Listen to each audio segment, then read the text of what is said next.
Istriku Gadis Sma. S2. Bab 136. Dia mengatakan bahwa dia menyukaiku sejak awal, tetapi dilema karena telah memiliki kekasih. Dia mencoba mengubur perasaannya padaku saat itu dan dia sendiri yang mengungkapkannya lebih dulu padaku. Ashley mengakui kalau Adnan lah yang menembaknya lebih dulu.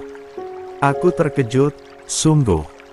Benarkah Adnan yang menyatakan perasaannya lebih dulu? Kau serius? Tanyaku. Kau pikir aku mengada-ada? Tentu saja aku serius. Dia yang mengatakan bahwa dia mencintaiku dan memintaku untuk menjadi kekasihnya. Kau juga tahu aku sangat mencintai dia dan tentu saja aku langsung menerimanya setelah memastikan kalau dia tidak beristri. Ashley bercerita padaku tentang hubungannya dengan Adnan. 13. Aku senang mendengarnya, aku tersenyum. Apa kau bahagia setelah mendapatkan hatinya? Tanyaku lagi. Jangan tanya lagi, tentu aku sangat bahagia, dasar bodoh. Syukurlah, aku sangat senang mendengarnya, aku harap kau dan dia bisa menjalani hubungan yang legal, dalam kata lain menikah. Aku mengutarakan harapanku untuk hubungannya dengan Adnan. Terima kasih. Oh iya, kau tahu. Aku sebenarnya ingin marah padamu lebih lama, sampai bertahun-tahun atau seumur hidup. Tapi, jika aku terus marah dan membecimu, aku tidak akan memiliki teman untuk bercerita, karena hanya kepadamu aku akan menceritakan semuanya dan hanya kau yang selalu bersedia mendengarkan setiap ceritaku, ungkapnya. Benarkah? Dasar payah. Hahaha. Sungguh, aku tak memiliki teman cerita selain kau, maka dari itu aku baik padamu bukan karena aku melupakan kebohonganmu, tapi karena aku hanya butuh teman cerita saja. Ashley seolah mengatakan kalau dia sangat membutuhkan aku. Baiklah, terserah kau mau bicara apapun. Yang pasti aku sudah sangat senang karena kita bisa berbicara lagi seperti ini.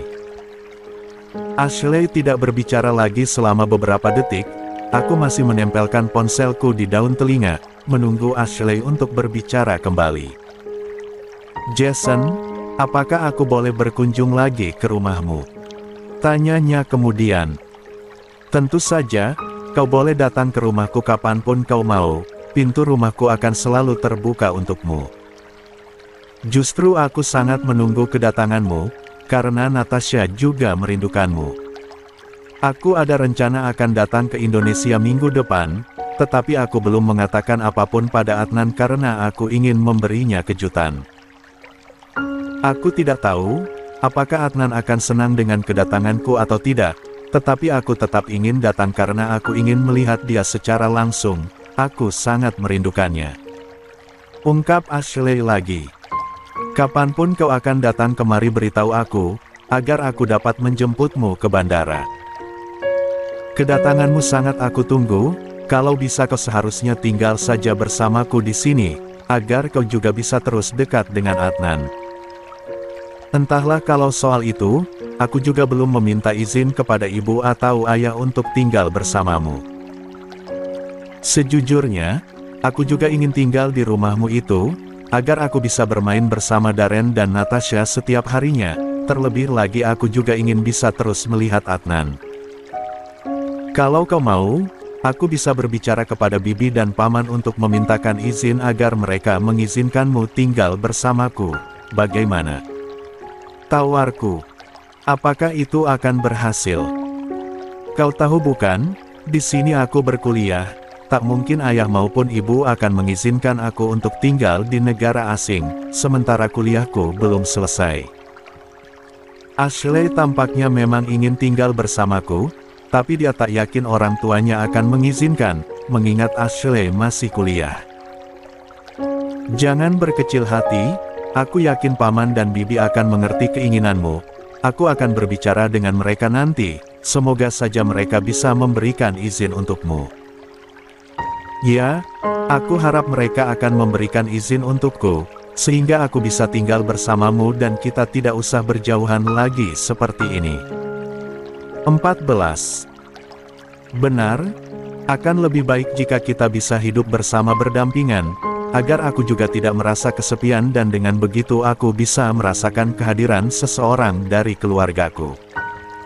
Terima kasih, Jason. Aku permisi, aku ada acara di rumah temanku, sehingga aku harus pergi saat ini juga. Aku akan menghubungimu lagi nanti, bye. Ashley berpamitan padaku. Bye. Jawabku, lalu sambungan telepon aku matikan. Perasaanku sudah menjadi sangat tenang dan lega saat ini, setelah berbicara dengan Ashley dan meminta maaf langsung padanya, ternyata semuanya terasa lebih baik. Aku juga sangat senang mendengar cerita Ashley tentang hubungannya dengan Adnan. Aku tidak sabar menunggu Ashley datang ke Indonesia dan tinggal bersama kami lagi. Saat ini, aku memiliki tugas untuk membujuk paman dan bibi agar memberi izin pada Ashley untuk tinggal bersamaku di sini. Memang Ashley masih kuliah, tetapi bukankah kuliah itu bisa pindah kemana saja? Jika Ashley tinggal bersamaku, maka dia bisa melanjutkan kuliahnya di kampus tempat Natasha menuntut ilmu sebelumnya atau mungkin dia dan Natasha bisa berkuliah bersama. Tadi aku sudah berpikiran negatif tentang Ashley, aku pikir dia tidak akan memaafkanku dan masih membenciku, tetapi aku salah. Aku melupakan sifat asli Ashley yang hanya marah sesaat saja, dia tipe orang yang mudah memaafkan dan melupakan kejadian yang sepele. Malamnya, sebelum pulang ke rumah, aku menyempatkan diri pergi ke sebuah restoran untuk memesan steak pesanan Natasha. Tadi sebelum aku pergi ke kantor, dia memesan ingin dibelikan steak dari restoran yang biasa kami datangi.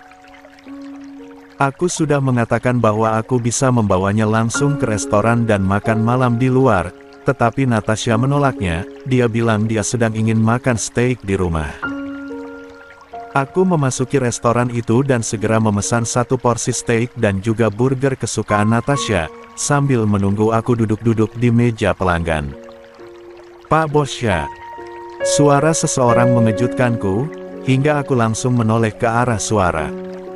Aku sedikit terkejut karena melihat seorang gadis berdiri di sampingku dengan mengulas senyum manis. Inge, gadis itulah yang kini berdiri di sampingku.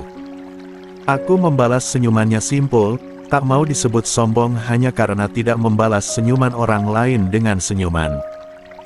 Pak Bos kok ada di sini? Tanyanya. Kenapa harus tanya?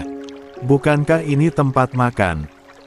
Tentu saja aku ada di sini untuk dua kemungkinan, entah itu makan malam di sini atau memesan makanan untuk dibawa pulang, batinku.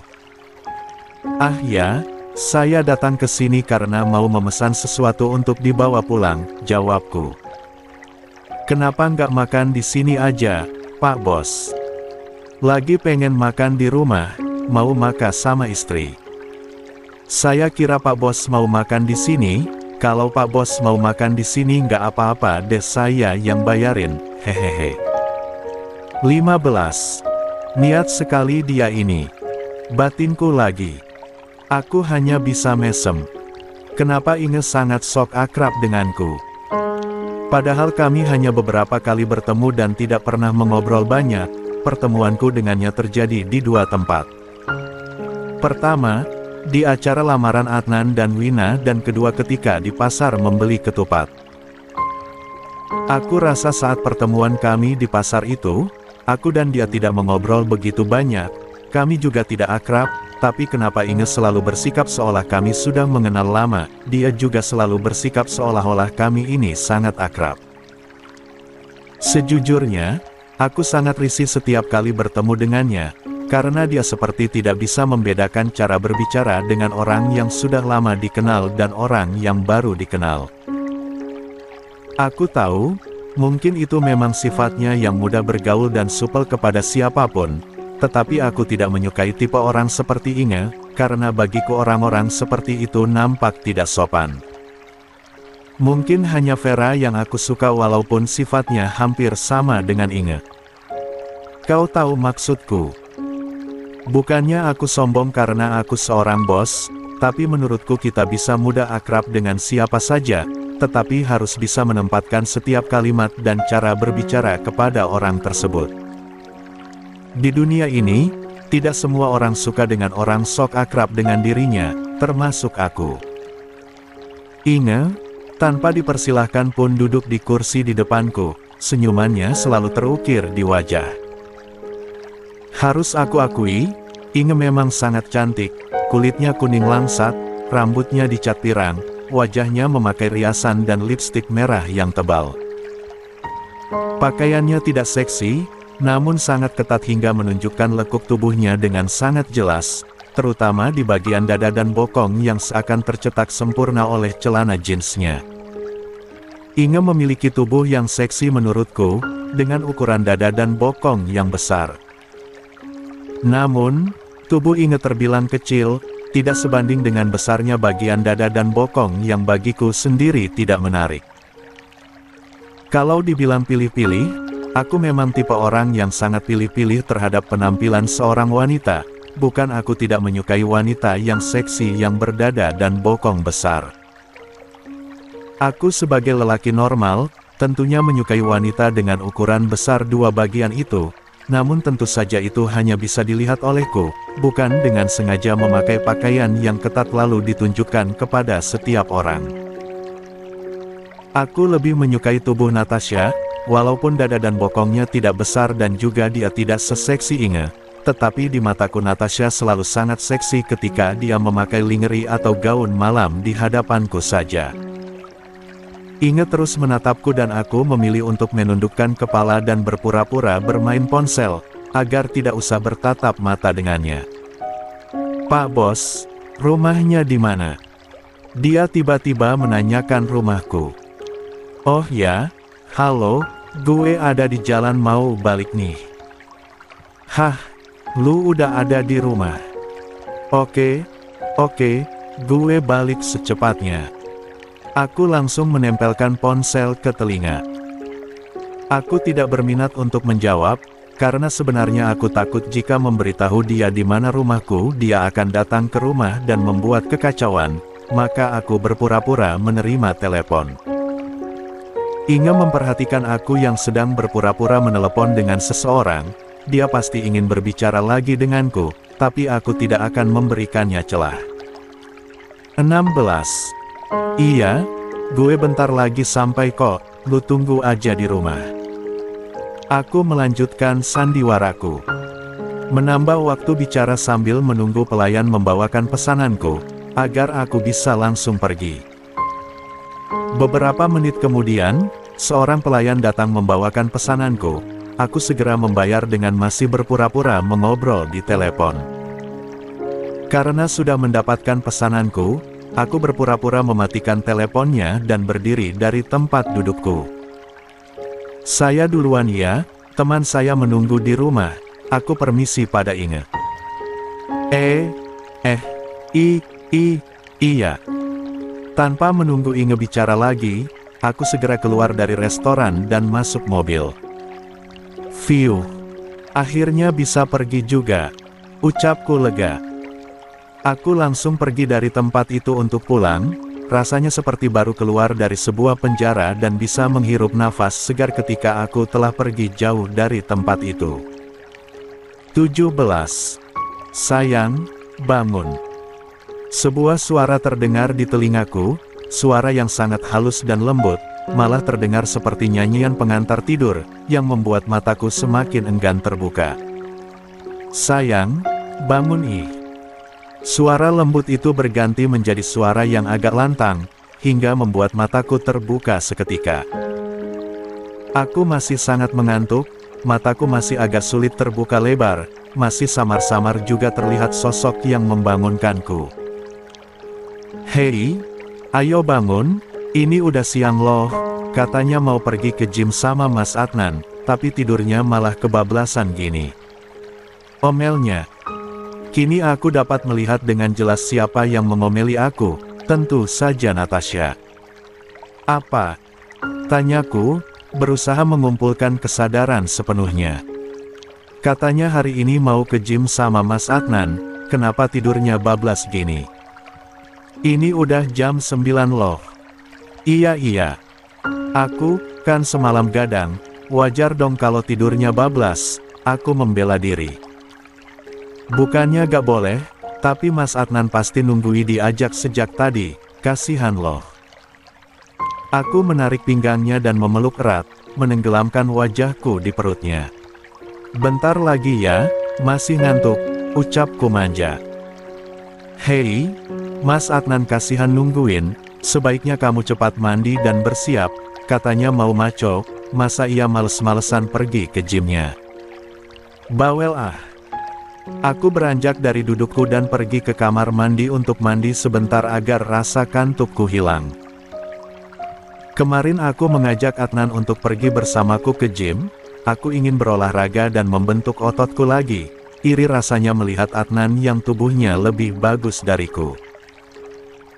Semalam, aku begadang hingga pukul 2.30 malam, memeriksa dokumen dan menghitung jumlah uang yang harus aku keluarkan untuk membayar para karyawan, yang jadwal gajiannya adalah lusa.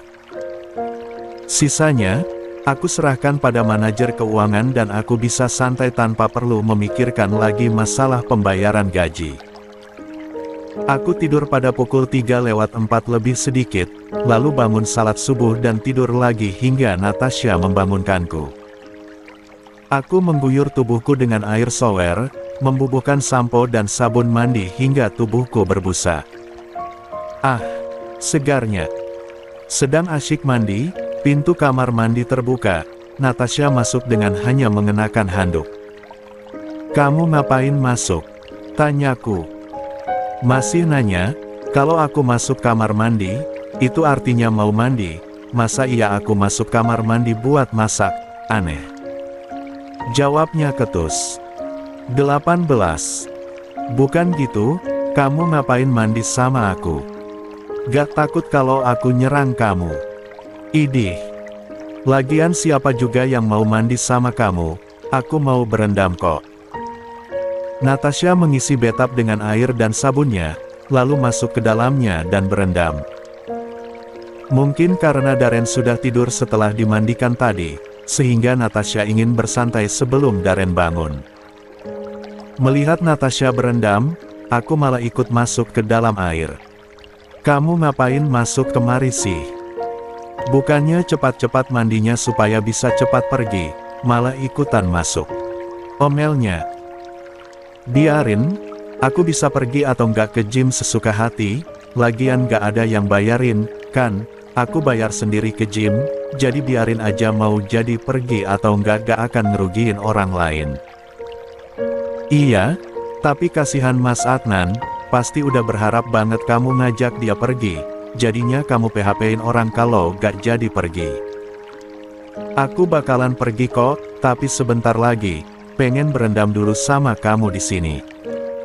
Aku cengengesan, Natasha mendelik. "Mau aku gosokin punggungnya gak?" tawarku. "Ogah. Suka ada ujungnya, aku lagi gak mood, jadi jangan macam-macam."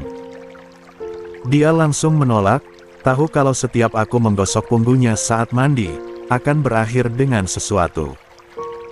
Yah, gagal deh. "Curigaan aja, aku gak akan ngelakuin lebih kok, cuma mau gosokin punggung kamu doang, lagian aku lagi gak pengen juga." Aku mengelak. Kata siapa aku tidak ingin. Setiap ada kesempatan, mana mungkin aku anggurkan, hahaha. Aku mendekat padanya, tapi... Stop. Natasha menenahanku lebih mendekat dengan tangannya, matanya mendelik dengan bibir cemberut yang menggemaskan. "Jangan coba-coba mendekat, atau kakiku ini bakal mendarat di junior, biar pecah sekalian," ancamnya. Hish. Ancamannya ngeri, aku gak akan ngapa-ngapain kok, beneran deh.